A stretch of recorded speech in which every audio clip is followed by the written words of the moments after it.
Hello student, myself Vikrant Chai. I am your science teacher from the Indian Revolutionary School and today we will start the third part of the chapter that is light. आज हम लोग क्या पढ़ने वाले हैं?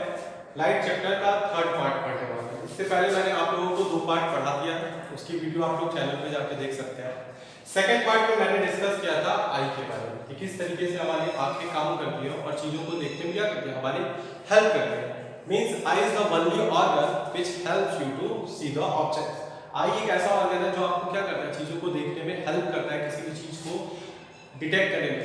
Means कि अगर आपके पास आंखें नहीं होती या आपकी आंखों में कोई भी प्रॉब्लम होती तो आप चीजों को देख नहीं सकते थे। तो आज उसी के बारे में बात करेंगे और ये बात करेंगे केयर ऑफ द आई। इससे पहले क्लास में मैंने आपको बताया था तो कि किस तरीके से हमारी आंखें हमारे लिए कितनी यूजफुल है, वो क्या करती है, लाइट को डिटेक्ट करने में हमारी हेल्प करती है और क्या करती है, किस तरीके से ऑब्जेक्ट्स को देखने में हमारी हेल्प करती है। उसको मैंने आपको एक वीडियो से समझाने की कोशिश की थी। आई होप आप लोगों को समझ में आ गया होगा। अगर किसी को कोई डाउट होता है तो कमेंट में आके जरूर पूछें। इसके बाद हम लोग आज बात करेंगे केयर ऑफ द आई, किस तरीके से हम अपनी आंखों की क्या कर सकते हैं, देखभाल कर सकते हैं। बिकॉज आंखों की देखभाल करना क्या है, बहुत जरूरी है। क्योंकि बिकॉज आंखें अगर हमारी अच्छी होंगी, आंखें हमारी क्या होंगी, हेल्दी होंगी, तभी हम चीजों को क्या कर सकते हैं, अच्छी तरीके से देख सकते हैं। तो आपको प्रॉब्लम हो जाएगी और आपको क्या लग जाएंगे, चश्मे। इसके बाद हम लोग बात करेंगे ब्रेली सिस्टम की। ब्रेली सिस्टम क्या होता है, ये एक तरह का सिस्टम है, किसके बनाया गया था, किन लोगों के लिए बनाया गया था, उसके बारे में डिस्कस करेंगे। आज के पार्ट में बस इन 2 टॉपिक को हम लोग कवर करेंगे और इसी के साथ हमारा चैप्टर खत्म हो जाएगा। नेक्स्ट पार्ट में इस चैप्टर का मैं एक्सरसाइज आप लोगों से डिस्कस करूंगा। So let's start with our first topic that is care of the eye. Before starting this topic let's talk some more about eye. अपनी आंखों के बारे में थोड़ा सा और बात करते हैं। तो इसके पिछले वाले लेक्चर में मैंने बताया था कि लाइट का होना बहुत जरूरी है। किसी भी ऑब्जेक्ट को देखने के लिए क्या होना चाहिए, लाइट का होना बहुत जरूरी है। पर उसी के साथ साथ ये भी जरूरी है कि आपकी आंखें भी होनी चाहिए। आपकी आंखें होनी चाहिए इन द सेंस कि आपकी आंखों में कोई प्रॉब्लम नहीं होना चाहिए।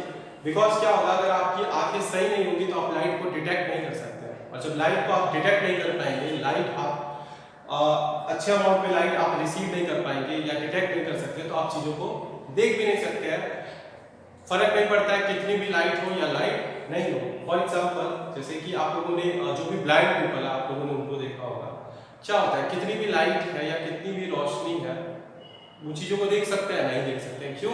क्योंकि उनकी आंखों में क्या होता है, कोई ना कोई प्रॉब्लम होता है या उनकी आंखों में कोई क्या होती है, डिजीज होती है, जिसकी वजह से वो क्या करते हैं, चीजों को देख नहीं सकते हैं। इसीलिए आंखों का होना क्या है, बहुत जरूरी है। A healthy eyes helps you to see the things clearly। क्या करते हैं, हेल्दी आईज आपको चीजों को क्लियरली देखने में हेल्प करते हैं। इसलिए बहुत जरूरी है कि हम अपने आंखों का क्या करें, आंखों की अच्छे से देखभाल करें। तो एक एक करके हम डिस्कस करते हैं कि कैसे हम लोग अपनी आंखों की देखभाल कर सकते हैं। ये टॉपिक आपको मैं ओरली समझाता हूँ, पढ़ा रहा हूँ, बता रहा हूँ। अगर किसी को कोई डाउट होता है तो वो पूछ लेगा। So let's start with our first point that is if advised use suitable spectacles। कई बार क्या होता है, हम लोग बहुत ज़्यादा मोबाइल फोन्स यूज़ करते हैं या बहुत ज़्यादा टीवी देखते हैं और भी ऐसे बहुत सारी एक्टिविटीज़ हैं जिसकी वजह से आंखों पे हमारे क्या होता है, बहुत प्रभाव पड़ता है उसका, जिससे आपकी आंखें क्या हो सकती है, खराब हो सकती है। तो उस केस में आपको क्या करना चाहिए, किसी डॉक्टर की एडवाइस लेनी चाहिए, डॉक्टर को दिखाना चाहिए। और डॉक्टर आपको क्या करता है, स्पेक्टिकल्स प्रिस्क्राइब करता है। मींस कि आपको अगर चश्मा लगाने को बोलता है तो आपको उन चश्मों को क्या करना चाहिए, यूज करना चाहिए, ताकि उसी समय उसी पॉइंट पे आप अपनी आंखों को क्या कर सकते हैं, बचा सकते हैं। अगर आप उसके बावजूद भी बिना चश्मे के मोबाइल फोन यूज कर रहे हैं, टीवी देख रहे हैं या बाकी सारी चीजें कर रहे हैं, तो उससे क्या होता है, आंखों पर बहुत स्ट्रेन पड़ता है, आंखों पर क्या करता है, बहुत दबाव पड़ता है, जिससे आपकी आंखें और खराब हो सकती है। इसीलिए अगर आपको कोई डॉक्टर एडवाइस करता है तो आपको स्पेक्टिकल्स यूज करने चाहिए। Next, too much too little light bad for eyes. कभी भी आंखों के लिए बहुत तेज रोशनी या बहुत धीमी रोशनी, दोनों के दोनों क्या होती है, नुकसानदेह होती है। मींस कि आप बाहर जाके सूरज को नहीं देख सकते हैं। क्यों? क्योंकि आप बाहर जाके सनलाइट को डायरेक्ट देखने की कोशिश करेंगे तो उस केस में क्या होगा, आपकी आंखों में क्या होगा, बहुत इंटेंसिटी की जो लाइट होती है, सन की जो इंटेंसिटी होती है लाइट में, बहुत तेज होती है, डायरेक्ट वो आपकी आंखों में पड़ेगी, जिससे क्या हो सकता है, आपकी रेटिना क्या हो सकती है, रेटिना को नुकसान हो सकता है, आपकी आंखों के लेंसेज कमजोर हो सकते हैं। तो कभी भी डायरेक्ट सनलाइट को नहीं देखना चाहिए, या कोई भी जो हाई सोर्स ऑफ लाइट हो, जहां से एक हाई इंटेंसिटी ऑफ लाइट आती हो, कभी उसको डायरेक्ट नहीं देखना चाहिए। ठीक, इसके अलावा कभी भी हम लोग बहुत धीमी लाइट या बहुत कम लाइट में भी नहीं कुछ किसी चीज को देखना चाहिए या पढ़ना नहीं चाहिए।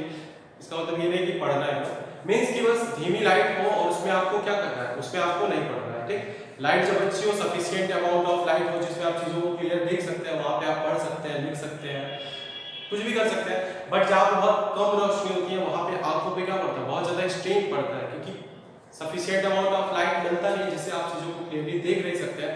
उस केस में क्या करता है, आपकी आंखों बहुत स्ट्रेन पड़ता है, तो वो आपके लिए क्या है, हार्मफुल है। तो कभी भी टू लिटिल या टू हाई लाइट हो उस केस में आपको यूज नहीं करना चाहिए। मींस कि कोई स्मॉल सोर्स ऑफ लाइट हो, बहुत स्मॉल सोर्स ऑफ लाइट हो और उससे आप क्या कर रहे हैं, यूज कर रहे हैं उसको स्टडी करने के लिए, तो ऐसा कभी भी मत करिएगा, वो आपकी आंखों को क्या करता है, नुकसान पहुंचाता है। इसके अलावा नेवर रब योर आईज। कई बार क्या होता है, हम लोग बाहर जाते हैं, गाड़ी चला रहे होते हैं या वापस ऐसे ही वापस पैदल आ रहे हैं, ऐसे ही घूम रहे कुछ भी, कई बार क्या होता है हमारी आंखों में कुछ डस्ट पार्टिकल चला जाता है या कुछ इंसेक्ट वगैरह चले जाते हैं, कुछ भी ऐसा होता है, तो कभी भी उस केस में अपने आंखों को रब नहीं करना चाहिए। उससे आप अपने आप को क्या करते हैं, और नुकसान पहुंचाते हैं, डैमेज करते हैं अपनी आंखों को। आपको हमेशा क्या करना चाहिए, अपनी आंखों को अच्छे से पानी से क्या करना चाहिए, धुल लेना चाहिए, जिससे क्या होगा, डस्ट पार्टिकल भी बाहर हो जाएगा और आपकी आंखों को कोई नुकसान नहीं पहुंचेगा। Next, always read eight normal distance from vision. और कभी भी बुक को बहुत क्लोजली या बहुत दूर रख के पढ़ाई नहीं करनी चाहिए, हमेशा एक एप्रोप्रिएट डिस्टेंस पे जिस पे आपको चीजों को क्या करता है, क्लियर दिखाई देता हो, जिससे आप चीजों को क्लियरली पढ़ सकते हो, उस डिस्टेंस पे बुक को या कॉपी को रख के पढ़ना चाहिए। अब बहुत क्लोजली जब अपनी कॉपी या बुक को रख लेते हैं तो उस केस में आपकी आंखों पे क्या करता है, बहुत स्ट्रेन पड़ता है, जिसकी वजह से आपकी आंखें क्या हो सकती है, डैमेज हो सकती है। या बहुत दूर से आप क्या करते हैं, छोटी छोटी चीजों को पढ़ने की कोशिश करते हैं, उस केस में भी आप अपनी आंखों को डैमेज कर सकते हैं। तो कभी भी बहुत पास या बहुत दूर से चीजों को नहीं पढ़ना चाहिए। और कैसे आप अपनी आंखों की देखभाल कर सकते हैं, तो आप लोगों ने बायो में पढ़ा होगा कौन कौन से फूड खाने से क्या क्या मिलता है, ठीक। तो उसी तरीके से केयर ऑफ द आई में मैं आपको बता दूं कि हमेशा क्या करना चाहिए, बैलेंस डाइट करना चाहिए, मींस अच्छे खाने को खाना चाहिए, जिससे क्या होता है, हमको बहुत सारे न्यूट्रिएंट्स और विटामिन मिलते हैं। अगर आप लोगों को याद होगा तो आई के लिए जो विटामिन जरूरी वो कौन सा है, विटामिन ए। तो ऐसी चीजें खाइए जिनको खाने से क्या मिलता है, विटामिन ए मिलता, बिकॉज वो आपकी आंखों के लिए क्या होती है, बहुत हेल्दी होती है। तो इसलिए आपको क्या करना चाहिए, बैलेंस डाइट करना चाहिए, जिससे आपके बॉडी में मैक्सिमम न्यूट्रिएंट क्या करें, रीच करें। जैसे फॉर एग्जांपल मिल्क, चीज, बटर, घी, ये सारे जो आपके जितने भी एनिमल्स प्रोडक्ट है, डेयरी प्रोडक्ट है, ठीक, इनका यूज करना चाहिए, जिससे आप अपने आंखों की क्या कर सकते हैं, जो भी आंखों को न्यूट्रिएंट्स चाहिए होता है उसको क्या कर सकते हैं, सप्लाई कर सकते हैं, ठीक। तो ये सारी चीजें होंगी केयर ऑफ द आई में। इसके अलावा आप बहुत सारी और भी चीजें कर सकते हैं, अपने आंखों को क्या करना चाहिए, और सुबह उठ के अच्छे से उसको साफ करना चाहिए, अच्छे से धुलना चाहिए उसको, ठीक। और अगर आप कहीं बाहर जाते हैं, ठीक, और बहुत तेज आंधी तूफान चल रही है तो उस केस में आप क्या कर सकते हैं, ग्लासेस का यूज कर सकते हैं, ठीक। मैंने बताया कि बहुत एक्सट्रीम लाइट जहाँ पे हो वहाँ पे आप उसको देखने से बचिए, या फिर जहाँ बहुत लो लाइट हो तो वहाँ पे भी अगर आपको कोई वर्क दिया जाता है तो वहाँ करने से बचिए।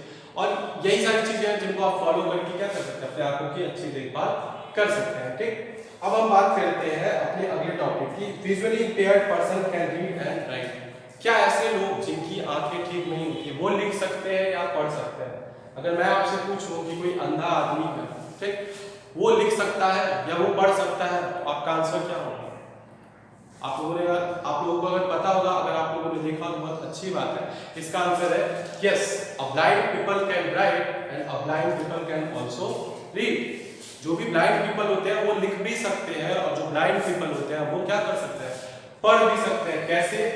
ये जो सिस्टम है, Braille system, with the help of Braille system. Braille system की हेल्प से क्या कर सकता है, कोई भी ब्लाइंड पीपल इजीली चीजों को क्या कर सकता है, रीड कर सकता है, या इजीली चीजों को क्या कर सकता है, लिख सकता है, ठीक। इसके अलावा जो ब्लाइंड पीपल होते हैं उनकी आंखें तो क्या होती है, खराब होती है, उनकी आंखों में कोई प्रॉब्लम होता है जिसकी वजह से वो चीजों को देख नहीं सकते हैं, बट उनकी बाकी के जो सेंसेस होते हैं वो बहुत स्ट्रांग होते हैं इन कंपैरिजन टू अस। जो नॉर्मल पीपल होते हैं और जो ब्लाइंड पीपल होते हैं, अगर उनके बाकी ऑर्गन्स को कंपेयर किया जाए तो जो ब्लाइंड पीपल होते हैं उनके अगर आंखों को छोड़ दिया जाए तो जो उनके बाकी ऑर्गन, सेंस ऑर्गन्स होते हैं, वो हम लोगों से क्या होते हैं, कहीं ज्यादा स्ट्रांग होते हैं, जिसका यूज करके वो क्या कर सकते हैं, इजीली चीजों को पढ़ सकते हैं, लिख सकते हैं, समझ सकते हैं। तो किस सिस्टम की हेल्प से? Braille system. तो ब्रेली सिस्टम क्या था और कैसे इसकी हेल्प से ब्लाइंड पीपल क्या कर सकता है, पढ़ सकता है, लिख सकता है, ये मैं आपको बताऊंगा। सबसे पहले जान लेते हैं कि ब्रेली सिस्टम जो था इसको डेवलप किसने किया था, इसकी खोज किसने की थी। सो लुइस ब्रेली, लुइस ब्रेली जो थे साइंटिस्ट थे, उन्होंने क्या किया था, इस ब्रेली सिस्टम का खोज किया था। Louis Braille himself visually challenged, जो लुइस ब्रेली थे वो खुद भी क्या थे, विजुअली चैलेंज थे, मींस उनको भी आंखों से क्या करना था, दिखता नहीं था। उन्होंने ब्रेली सिस्टम का डेवलपमेंट किया था, उन्होंने ब्रेली सिस्टम को बनाया था for visually challenge people in 1821। 1821 में लुइस ब्रेली ने क्या किया था, ब्रेली सिस्टम का डेवलपमेंट किया था for the visually challenge people. अब ये ब्रेली सिस्टम होता क्या है, ये काम कैसे करता है, ये एक पावरफुल रिसोर्स है फॉर विजुअली चैलेंज पीपल। ये जो ब्रेली सिस्टम आपका एक यूजफुल और पावरफुल सोर्स है, किसके लिए, ब्लाइंड पीपल के लिए या विजुअली चैलेंज पीपल के लिए। अब ये काम कैसे करता है, तो ये काम करता है डॉट्स की हेल्प से। कुछ डॉट्स होते हैं, ठीक, उनको क्या होता है, डिफरेंट पैटर्न में लिख देते हैं, जिसको क्या करते हैं, जो ब्लाइंड पीपल होता है अपने हाथ से क्या करता है, फील करके वो डिटेक्ट कर सकता है, कि वो समझ सकता है कि वो चीजें क्या लिखी हुई है। This system can be produced by hand और मशीन। ये जो सिस्टम आप जो विजुअली चैलेंज पीपल होते हैं वो अपने हाथों से भी यूज कर सकते हैं, ठीक, हाथों से भी बना सकते हैं, इवन मशीन्स का भी यूज करते हैं। इवन आज की डेट में जो टाइपराइटर और जो प्रिंटिंग मशीन्स भी है वो भी क्या हो चुकी है, डेवलप हो चुकी है for visually challenge people, for with the help of Braille system, Braille system की हेल्प से। तो ये काम कैसे करता था, तो मैंने बताया था कि क्या होता है, कुछ डॉट्स होते हैं, कुछ डिफरेंट पैटर्न्स में होता है, मींस इस तरीके से थे या फिर इस तरीके से। तो इन डॉट्स का यूज करके ये थोड़े से क्या होते हैं, थोड़े से उभरे हुए होते हैं पेज पे। अगर डॉट बनाते हैं तो आप इसी पेज पे डॉट बना के अपने हाथों से क्या कर सकते हैं, फील कर सकते हैं कि वहां पे डॉट बना है। अगर आपने क्या किया, किसी पेन का या शार्प पॉइंटेड चीज का यूज किया तो आप इजीली डिटेक्ट कर सकते हैं कि क्या लिखा होगा। मींस आप ये तो बना सकते हैं कि पॉइंट है या फिर डॉट है। उसी तरीके से ये जो ब्रेली सिस्टम होता है ये काम करता है डिफरेंट पैटर्न्स पे, जिसपे क्या होता है, डॉट्स का यूज किया जाता है। इन डॉट्स को डिफरेंट पैटर्न पे लिखने पे वो क्या करते हैं, एक अल्फाबेट को क्रिएट करते हैं। मींस जो भी ब्रेली सिस्टम में डेवलप किया गया था उसमें डेवलप किया गया था कि फॉर एग्जांपल 2 डॉट्स है तो उसको आप क्या समझ सकते हैं, ए समझ सकते हैं, सी समझ सकते हैं।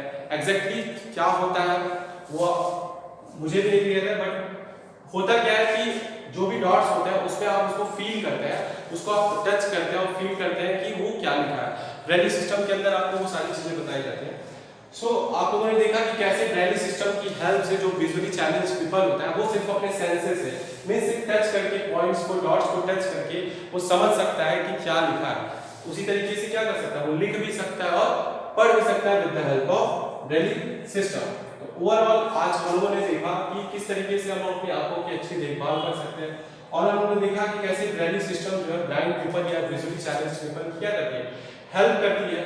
और इसी के साथ ही हमारा ये चैप्टर ओवरऑल खत्म हो जाता है। इसके बाद के पार्ट में मैं आप लोगों से इस चैप्टर के एक्सरसाइज को डिस्कस करूंगा। सो आज के लिए बस इतना ही। Thank you class, have a good day.